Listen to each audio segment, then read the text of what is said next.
keynote speaker. Mary is a long-time rostrum member, Program Director for Club 24 in Kalamunda and the Secretariat of Rostrum WA.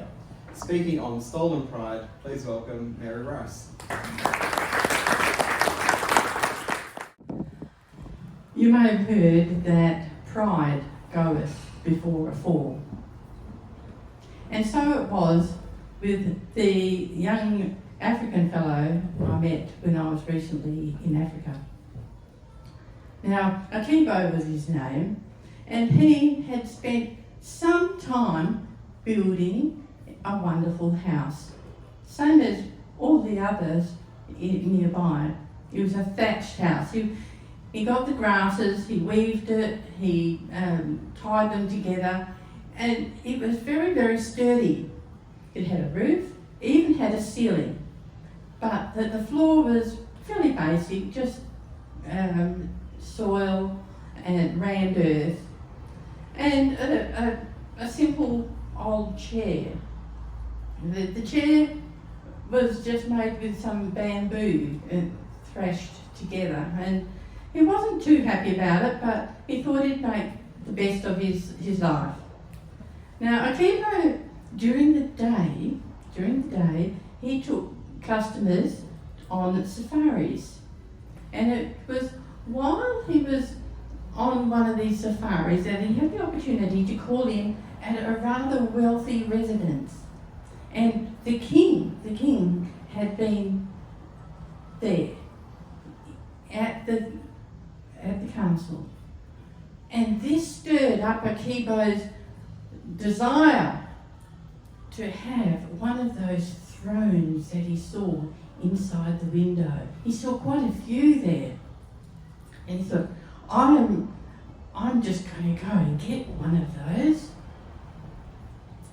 And I won't even have to sit on my old bamboo chair or anything anymore. So Akibo turned to a life of crime. In the evening, he had a hideous habit of hoarding thrones. Every evening, after he had gone to the safari, he crept up to the castle and he dragged one of the thrones back. Now, he didn't want anyone to know about it, and so he couldn't actually sit on the throne in the house. And so, using a ladder, he dragged the throne up and placed it on the above the ceiling, like an attic.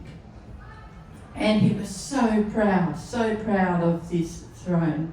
But could he stop? No, he wanted more. He wasn't satisfied with just one. So, for over a period of 13 months, he would go and steal one of the thrones. Now, there were a variety of thrones. There was a teak, beautifully intricate carved teak throne, which he thought looked absolutely beautiful. And then a few months later, he was able to find an oak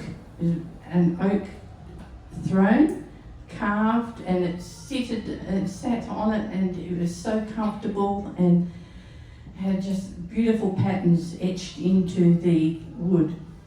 And finally, on his 13th throne that he found, was made of mahogany. That's a beautiful wood if anyone gets a chance to have a look at that. So he admired his thrones.